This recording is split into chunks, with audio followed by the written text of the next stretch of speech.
Welcome on back here to Up North at 4. Sean Moore, a science teacher at Rhinelander High School, is joining us now on the couch. And we are not making homemade liquor or getting into the bootlegging industry. We're doing some science experiments today. So Sean, thank you so much for joining us. What's kind of going on in these vessels right here? All right. So Nate, are you familiar with octane?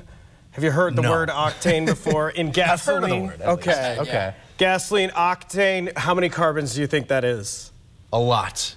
8 carbons. Okay. 8 carbons. Octane like an octopus. Okay. This is called propanol, ethanol, and methanol. These have 3, 2, and 1 carbons. They're alcohols. They are flammable. So we are using alcohol. So I wasn't totally lying, I guess? So you weren't totally lying. Yeah, okay. So I coated the interior of this with some propanol. Okay. So if you want to put on your goggles. I'm getting a little nervous here. This is called the whoosh. You ready? Oh, 1, 2, 3. Woo! Yeah.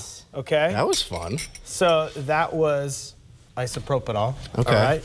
Now, you ready for 1 less carbon? Do you think this is going to be bigger, or do you think it's going to be smaller? I'm going to guess bigger. I'd say smaller. Okay. So we're going to say smaller. Yeah. All right. Split the difference. All right. 3, 2, 1.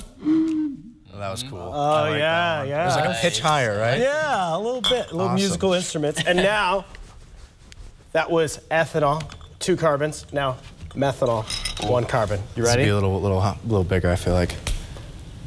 Woo! There we go. Yeah. Ooh, yeah. So obviously, doing a lot of experiments in the classroom, this is sort of what you are known for, right? How did this sort of come to be for you? Well, I used to work as a chemist, and I didn't really interact with people. I was just in the lab all the time, all day. And now I can do experiments whenever I'm bored, whenever the students are bored. I can just burn things. I teach chemistry. I'm guessing they respond to that pretty well. Yeah, most of the time. But now a lot of these demos are on TikTok, so I have to have that to keep. You gotta get a little more interactive. Yeah, a little more interactive. So what do we got going on now? So here's you've heard water to wine. Of course. From another bearded fellow. So I'm gonna make some water to wine here. Okay. We got some water right here, and let's see if this works here. Now, yeah, okay.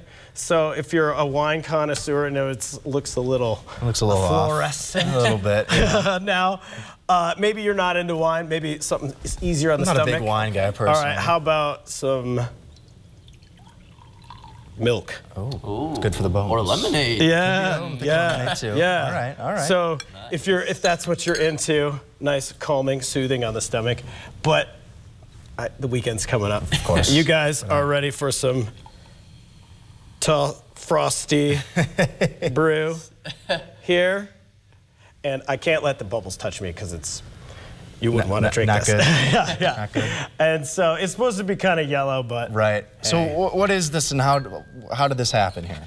These are acid-base reactions. Okay. So this started with a buffer that was high in pH, and then just added the indicator that turned the color.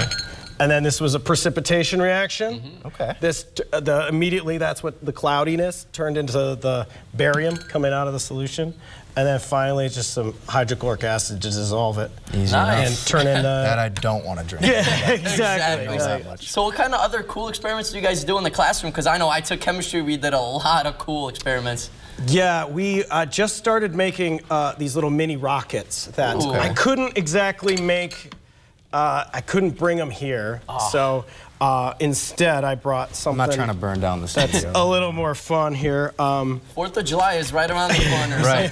Why go to a fireworks show where you can just do it yourself? When you can come here and... So I've got this stuff here, which is called lycopodium, and it's a real fine dust. Have you ever heard of like explosions in like dust in like grain mills and things like that?